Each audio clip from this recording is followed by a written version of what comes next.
Ililliin ani baharii irraa deebi'ee ani baharii Fatiyaa ani baharii hordoftoota kee dhiifama naa godha hordoftoota kee akkana hordoftoota kee akkana ani miskiina billaa aleek ati miskiina ati sajjeena jedhallee hin kijibdi ilillii baharii irraa hin qorre hin sobdii.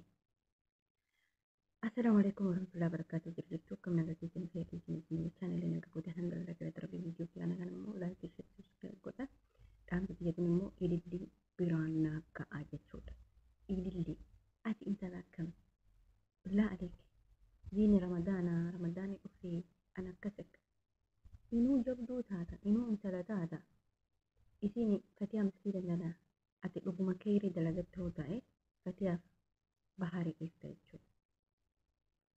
Fatiyaan ammallee taanaan keessi isii irri isii si dhiise jedhulle keessi isii akkasiin dhiifne beektaa?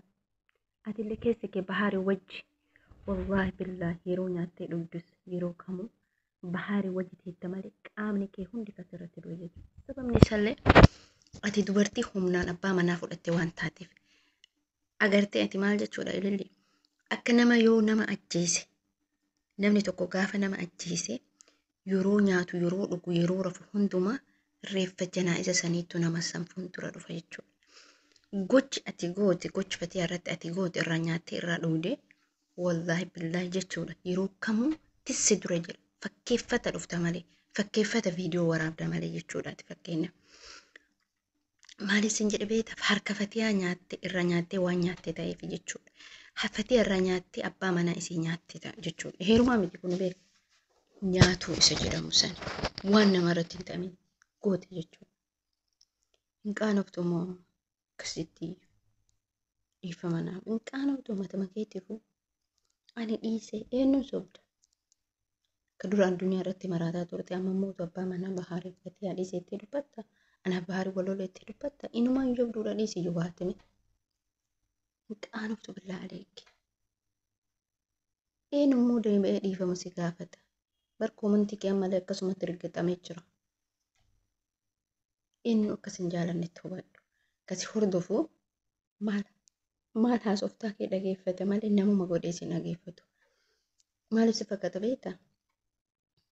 Waan si arrabsuuf namni si jala yaada malee waan biraa miti. Ati ammallee akka keeriin dalaganne abbaa manaa keetta abbaa manaa kiyya. Dirqamaan fudhattee raagaan fudhattee.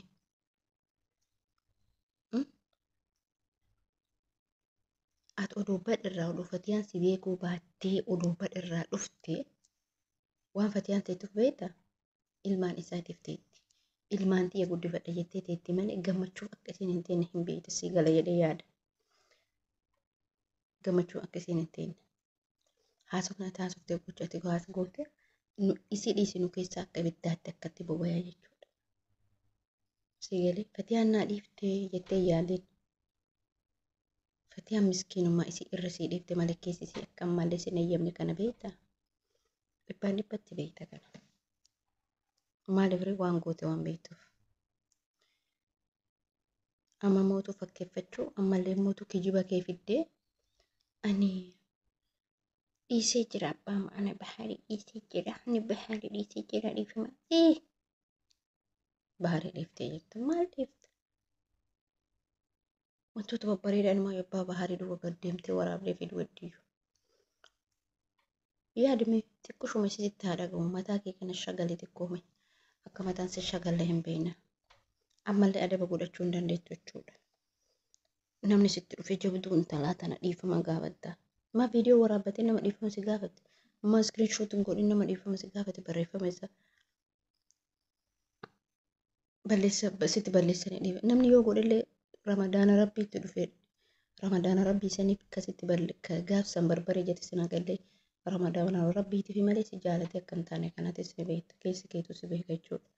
Dhuguma intala taataa Fatiyaa bahaarii dhiisii jechuudha. Ati intala warqeena dhugumatti. Fatiyaa bahaarii dhiisii deemime. Namaa miti ati intala muslimaa takkaa miti. Fatiyaan bargeessiti. Fatiyaan alatti bahaariin oduu dubartii afur fuudhe. Shanuu yoo fuudhe dhaarsu. Ililiin alatti ililisiin alatti bahaariin dubartii afur shanuu fuudhe dhaarsu. inni si aarse otoo kabajaan mana isii dhufuu baatte erga nama kanatti dabalamuu hedde safara isii kalaayuu baatte qilleensarraan asooseefte akkasitti oddootti dhufeeffattee akka hin gubne beekta. Garuu irraa nyaattee kan nyaattetu si guba amma mootu gabbaate namni hunduu keessa teeti gonnaa abbaa yaa rabbi nu dhiisu. Tana bakka sasanii jechuu barbaada wantoota kabajamtoota kiyyaa intalli kijibdi jechuudha. Adiin gurraacha jetti hin makatti yaani kijiba makatti malee wanni isiin baarii dhiibte takka illee hin jiru. Ammallee gubaa gabbaatee dubbachaa jirti jechuudha. Malee waan isiin gabbaate akka abbaa manaa isii wajjin viidiyoo hojjettu gabbaatee dubbataa jirti jechuudha. Dalagadhu mana arabaa gattaa'e. Abbaa manaa odeessite. Abbaa manaa haadha manaa haadha warraa isaa wajjin dhiistee dalagadhu deema. Kasi baasu sana. Dacheettiin heerumtee garasiin dheeyxee garaniin dheeyxee faffaqtuu baay'ee ishiin tuni shanafattuu.